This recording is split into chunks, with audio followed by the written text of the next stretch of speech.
Minister, you'll have seen our splash this morning about Alex Salmond's involvement in Operation Branchform. Can I ask you, have you been asked at any point, or have you spoken to police about Operation Branchform? No. Has your predecessor, Humza Yousaf, to your knowledge, we know that Alex Salmond was involved for his expertise as a former party leader? I'm not going to discuss Operation Branchform. Do you think that Operation Branchform is still hanging over your head as party leader and SNP leader? It's an investigation that's underway, and I'm not going to comment on it. So, you've been in the role of party leaders twice. Alex Salmond was brought in because of his expertise as party leader. I know you said you're not going to comment, but I've got to ask the question. Would you talk to police if they asked you to? Yeah, of course. When was the last time you spoke to Nicola Sturgeon? Just the other week there. And what was the conversation like? I'm not disclosing private conversations. You must be desperate for this to be done.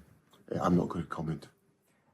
Just to move on to something else, Jamie Hepburn yesterday said that, or seemed to suggest that for Stephen Flynn to stand as a Holyrood contestant or candidate even in 2026, that he'd have to step down in order to contest this election. Is that your understanding or my misunderstanding what the Minister for Parliament said yesterday? I think what the Minister for Parliament Business was saying was he was setting out the approach that was in place in 2021, and that's a statement of fact.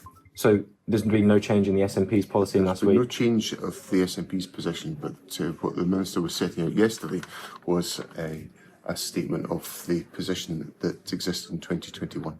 Are you happy that dual mandates are no longer a thing? I know you suffered through one yourself. Well, I didn't think it was. I don't think it's an ideal arrangement. I did it temporarily, as did, I think at the time, about 15 other members of Parliament who were making the transition from Westminster to the Scottish Parliament. I don't think it's a sustainable option for any amount of time. It was, I think, at that moment, I thought it was a reasonable thing to do because the Parliament had just been established, but I don't think it's sustainable. Where do you think Stephen Flynn's the best asset for the SNP, in Holyrood or Westminster? Anywhere. Stephen's an absolute star. So if you were to pick the two? Well, it's not for me to pick the party's candidates. What I will say is that Stephen Flynn is a huge talent, and I want to get the best contribution from Stephen into the work of my party. Are you worried that he's gunning for your job? No, I'm very happy doing what I'm doing, and I'm very happy to be supported by a fabulous group of people, including Stephen Flynn. You'll have seen the front pages of some papers today with Elon Musk stood next to Nigel Farage, and you'll have seen the reports about him potentially giving £100 million to Reform to shake up UK politics. The next election is the Scottish Parliament election. Are you worried about the potential influence of someone like Elon Musk on that election? I think we've got to be really careful about the sources of party funding, to be blunt, because the electoral law in the United Kingdom is designed to stop foreign interference. So I don't know what this is apart from foreign interference. So we shouldn't have it. And the law should be made ever tight to make sure that is the case, because that's the purpose of electoral law and financial contributions in the United Kingdom.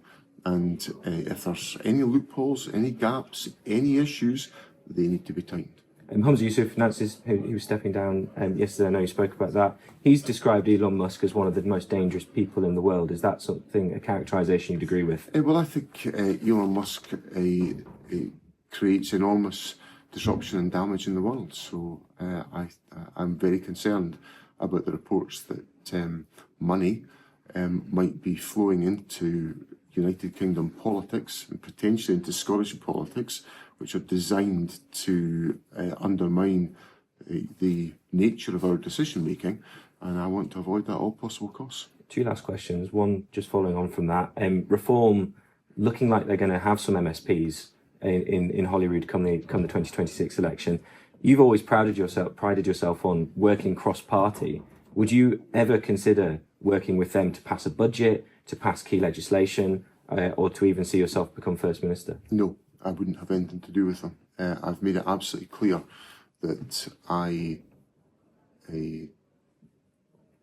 cannot stomach the politics of Reform and Farage. I think they're deeply damaging to the fabric of our society, and I would have nothing to do with them. Now, you're also getting ahead of yourself because you're making all sorts of assumptions and you're ignoring the voters.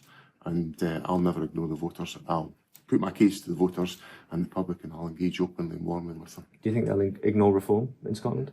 Look, people are obviously voting for reform, but the challenge for me is to give people multiple reasons to vote for the Scottish National Party and not to vote for reform. That's what I'm increasingly doing now, and I'm strengthening the electoral position of my party.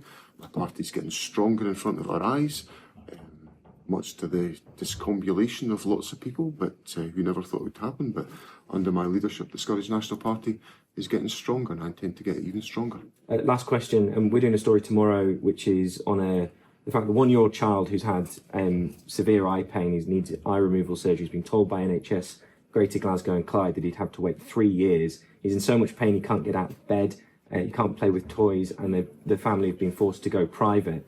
This is an encapsulation, isn't it, of the what I think the BMA called a perma-crisis in Scotland's NHS.